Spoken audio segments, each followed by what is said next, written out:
My boyfriend Andrew and I have been dating for 2 years. One of the main problems I have with him is that he's attached, to an obsessive degree if I'm being honest, to his best friend Eddie. I'd even describe their friendship as Eddie being completely dependent on Andrew like a needy child would be. This is a problem because Eddie and I don't get along. He's always been hostile to me since the day we met for no reason. And I'm not the type of person who takes shit from anyone. So of course, I am equally hostile back. I'm also certain that Eddie is in love with Andrew. He can never keep a relationship for long, but anyone he dates is a carbon copy of Andrew in terms of looks. He's also constantly touching Andrew whenever they're together, often kicking me off from my seat next to him so he can sit there. To me, it's rude to be so blatant about your feelings for a taken man, but I guess Andrew is willfully oblivious. Anyways, after a hard few weeks of work, I finally got a break and wanted to veg at home. But no. Andrew wanted to take me out, to the beach specifically, in order to celebrate. I hate the beach, yet he still took me. So already I was a bit pissed. But then it got worse when he told me that he had to keep his phone on because Eddie was meeting up with some guy he met online, and Andrew was scared the guy was bad news. I was shocked. Eddie's a grown man, he can take care of himself. But I told myself I'd be reasonable. That was a big mistake because sure enough, 2 hours in, guess who calls? None other than Eddie, begging Andrew to come and get him because he's scared for his safety. I saw red. Somehow a grown adult can't get home by himself and has to wait for my boyfriend to come get him, despite said boyfriend being 30 min away. He could have called an Uber or asked the staff at the bar for help, but instead he decided to ruin our date. I cussed my boyfriend out, but he gave no shits and dropped everything to go to him, leaving me stranded with no ride at a beach I didn't want to be at. He all but ran to the car and dipped, all the while I was raging at him. He didn't let me go because he didn't want to stress Eddie out more since he knows we don't like each other. I've decided to block him, and he can make a grand gesture to win me back or I'm done. Still, I'm not sure what to do. Even if he does take me back, how can I know he won't do this again? At the same time, besides his weird friendship with Eddie, he's basically the perfect boyfriend. Relevant comment. You already got the answers you need from other posts. You just don't like them because they all tell you to break up. Op replay. Yeah, I realize I wasn't clear when making this post. I've read most comments and slept on it, and I agree with you all. I just wanted to find a way to keep my post up since it got removed, and I know some people still wanted to see an update, gotten lots of DMs, and also people following me. I didn't know where else to put it other than if I make the original here, then put an update later, now that I've talked to him. Hey all, it's been a few days and I wanted to make an update on this post on relationships. The text got removed so you can read it here if you didn't see it. I read almost all of your comments, both positive and negative, and it was truly a mixed bag. A few people were saying that I was a narcissist who needed therapy. Some people were saying the complete opposite, that it was Andrew who needed therapy. And finally, a lot of people had genuinely thoughtful and insightful advice, albeit opposing advice.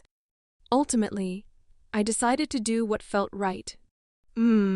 I know I came across as toxic toward the end, so I am sorry about that. I had gotten really defensive after everyone reached the same conclusion. And at first I didn't want to accept it. But that's no excuse. Thanks to those of you who took the time to advise me, I appreciate it. On to the update. Though I blocked Andrew, we share some friends and they told me he desperately wanted to get in contact with me, but he would respect my wishes if I said no. I decided I would hear him out. I reasoned he's done wrong, but if he sets boundaries with Eddie and reaffirms his commitment to the relationship, we can work through it. If not, we are done. I felt it would be childish to ghost him without having an adult discussion about our relationship. We met up and he looked sort of nervous when normally he's self-assured. So this immediately ticked me off as something being wrong. I started off by telling him that I was unhappy he constantly chose Eddie over me and didn't seem to care about my feelings. Admittedly, I haven't been the best communicator myself, instead reverting to anger. So I apologized for that as well. He swore he didn't know that I don't like the beach. And if he had known, he wouldn't have suggested we go. So there's that. I said we could still make this work if the both of us were willing to put in the effort, and he had a discussion with Eddie about what's appropriate for a friendship. Well, that isn't going to happen. He told me that he's so sorry that he led me on for 2 years, but can't in good conscience stay in a relationship with me any longer when Eddie still needs him. Despite the writing basically being on the wall, I wanted to confirm for certain, is he in love with Eddie? The answer is complicated. For context, Andrew is an extremely helpful person, the type of guy willing to give you the shirt off his back if you need it. This is especially apparent with Eddie.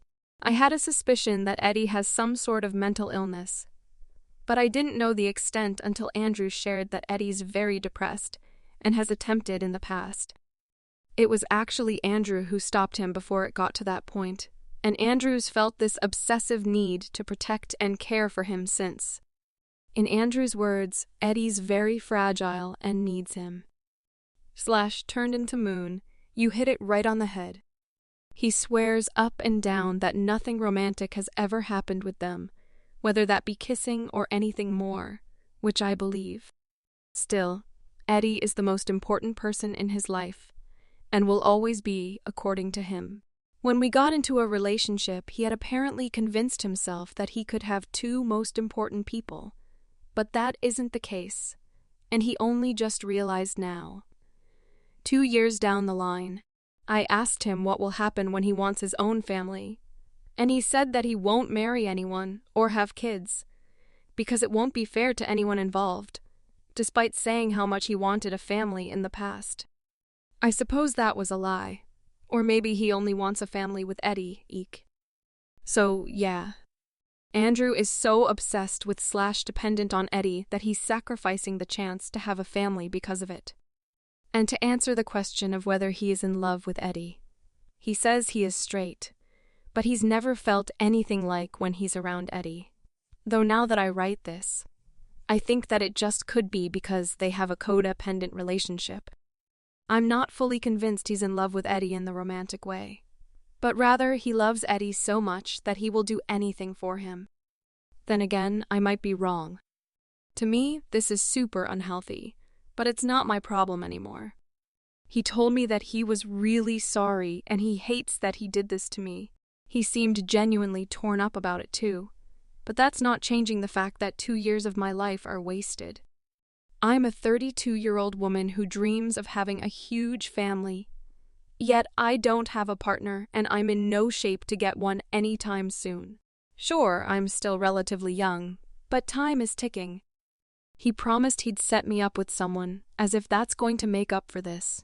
I doubt he'll do it anyway since all he cares about is Eddie, or at least that's what it looks like. You probably think I sound so salty and angry right now. Well, it's because I am salty and angry. I don't have it in me to have a positive outlook right now. I know I should move on and stop feeding into my anger toward him. But it's only been 2 days, so I'm not about to do that anytime soon. Thanks again to those who dealt with my BS in the comments. I know how infuriating it must have been, because rereading them, I too feel annoyed at my past self. Story 2. I just found out my fiancé I've been with for 5 years was a monster in high school. I'm gonna type this fast excuse. The grammar he's back for lunch, and I don't know him to know anything yet. Okay guys, so I 25 female met my fiancé 27 male 5 years ago. I thought he was perfect. He's handsome, kind, funny, and has a stable job, cop. He's treated me so well since we met. He stopped me down for speeding and ended up with my number. Everything was going so looking back. Now I should have seen the red flags like his family and old friends joking about his temper and his high school bad boy days, and now I'm questioning, did my cat really run away or did he make him? I'm babbling so here, What happened, we had an engagement party in his hometown a few days ago, and I got a Facebook message, now long after warning me about my fiancé saying he was this monster in high school. So I thought, lol, this is someone trolling, but then as the day went on, 5 more people messaged me, one being his cousin. I asked his cousin for proof, because in my native dumb head, I thought this was a joke because my fiancé is an amazing person. He is a cop, for God's sake. And his cousin told me, give him a few hours. Well, about 2 hours ago, my world turned upside down. I was added to a group chat with a lot of proof. I've seen videos, heard stories, and seen screenshots. Even a memorial page of one of his victims, suicide at 16. Guys, this was horror movie level shit, from threats, assault, both physically/sexual, lots of misogyny and homophobia, even one of him harming person's dog, while the kids screamed as my fiancé laughed. He looked about 18 in the video. The stories I heard both broke my heart and scared me, and I don't know what to do. Maybe he has changed? Should I confront him? Should I give him a chance to tell his side? Okay, so I'll give more information now I'm alone. I spoke to his cousin, and I asked, why didn't they ever do anything since they have videos? He said, you haven't thought we tried years ago. Life isn't a fairy tale, the bad guy doesn't always face justice. Your future in-laws and fiancé made sure everything always went away. And I then asked why now, tell me he was honest, him and other victims wanted to warn me out of both concern but mostly revenge, because how dare he have a happy life after what he did to them, which fair? I asked, did he know if my fiancé ever did anything like anger management or therapy after high school? He said he did, and I asked if he thought my fiancé changed. He said, well, he isn't like his high school self anymore. People like him never truly change. I asked him if I decided to leave, would he help me? He said he would, but we would need to make a plan that can't lead back to him for his safety. Update 1. Okay, I'll answer some things that you'll keep being up. I can't 100% say he unalived my cat because my cat liked to escape and wander the neighborhood. People keep asking me why I didn't see any red flags in 5 years. I didn't notice them at the time. As for how we got together, people keep pointing out that was a red flag. Well, look, I'm gonna be real here. At the time, I thought I was hot stuff because I talked my way out of a ticket, and he is really handsome.